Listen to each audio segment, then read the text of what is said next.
ದಕ್ಷಿಣ ಭಾರತದ ಕಾಶ್ಮೀರ, ಜೀವನದಿ ಕಾವೇರಿಯ ತವರು ಕೊಡಗು, ಕರ್ನಾಟಕದ ಮುಕುಟಮಣಿ. ಕೊಡಗು ಜಿಲ್ಲೆ ಮತ್ತು ಮಡಿಕೇರಿಯ ಜನ ಸುಖ, ಶಾಂತಿ, ಸಮೃದ್ಧಿಯಿಂದ ನೆಲೆಸಲಿ ಎನ್ನುವುದು ನನ್ನ ಹಾರೈಕೆ. ಅಪಾರ ನಿರೀಕ್ಷೆಯೊಂದಿಗೆ ನನ್ನನ್ನು ಮಡಿಕೇರಿ ಕ್ಷೇತ್ರದ ಶಾಸಕನಾಗಿ ಆಯ್ಕೆ ಮಾಡಿದ ಜನರ ಋಣ ತೀರಿಸಲು ಪ್ರಯತ್ನಿಸುವುದೇ ನನ್ನ ಹೊಸ ವರ್ಷದ ವಾಗ್ದಾನ. ಹೊಸ ವರ್ಷದಲ್ಲಿ ಸುಂದರ, ಸ್ವಚ್ಛ ಮಡಿಕೇರಿ ನಿರ್ಮಾಣಕ್ಕೆ ಪಣ ತೊಟ್ಟಿದ್ದೇನೆ. ಇದಕ್ಕೆ ನಿಮ್ಮ ಎಲ್ಲರ ಸಹಕಾರ ಬೇಕು ಎಂದು ಕೋರುತ್ತೇನೆ. ಪ್ರಕೃತಿ ಪ್ರಿಯರ ನೆಚ್ಚಿನ ತಾಣ, ಪ್ರವಾಸಿಗರ ಆಕರ್ಷಣೀಯ ಕೇಂದ್ರ ಮಡಿಕೇರಿ ಸುಂದರ ಮತ್ತು ಸ್ವಚ್ಛವಾಗಿರಬೇಕು. ಶುದ್ಧ ಕುಡಿಯುವ ನೀರು ಲಭಿಸಬೇಕು. ಕ್ಷೇತ್ರದ ಜನಸಾಮಾನ್ಯರ ವಸತಿ ಸಮಸ್ಯೆ ಬಗೆಹರಿಯಬೇಕು ಎನ್ನುವುದು ನನ್ನ ಮಹತ್ವಾಕಾಂಕ್ಷೆ.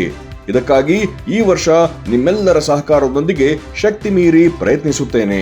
ಕೊಡಗು ಮತ್ತು ಮಡಿಕೇರಿ ವೀರಭೂಮಿ ಎಂದು ಖ್ಯಾತಿ ಪಡೆದಿದೆ. ಶೌರ್ಯ, ಸಾಹಸಕ್ಕೆ ಇಲ್ಲಿನ ಜನರು ಎಲ್ಲರಿಗೂ ಮಾದರಿ. ಅದೇ ರೀತಿಯಲ್ಲಿ ಈ ಜನರು ಶಾಂತಿ ಪ್ರಿಯರು.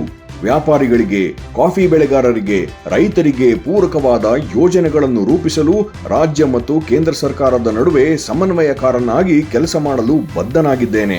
ಜೊತೆಗೆ ಜಿಲ್ಲೆಯ ಕಡುಬಡವರ ಬದುಕು ಹಸನಾಗಿಸಲು ಪಣತೊಟ್ಟಿದ್ದೇನೆ. ಜಮ್ಮಾಬಾಣೆ ವಿವಾದ, ಅಕ್ರಮ ಸಕ್ರಮ ಮತ್ತು ಅರಣ್ಯ ಹಕ್ಕು ಕಾಯ್ದೆ ಅನುಷ್ಠಾನಕ್ಕೆ ಪ್ರಯತ್ನ ನಡೆಸುವ ಭರವಸೆ ನೀಡಿತ್ತು.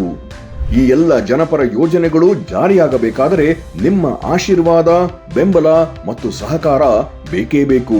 ಈ ವಿಚಾರದಲ್ಲಿ ನೀವೆಲ್ಲರೂ ನನ್ನ ಜೊತೆ ಇದ್ದೀರಿ ಎಂಬ ವಿಶ್ವಾಸದೊಂದಿಗೆ ಮುನ್ನಡೆಯುತ್ತಿದ್ದೇನೆ. ಹೊಸ ವರ್ಷ ಕೊಡಗು ಮತ್ತು ಮಡಿಕೇರಿಯ ಜನರ ಬದುಕಲ್ಲಿ ಹೊಸತನ ತರಲಿ ಎಂದು ಹಾರೈಸುತ್ತೇನೆ.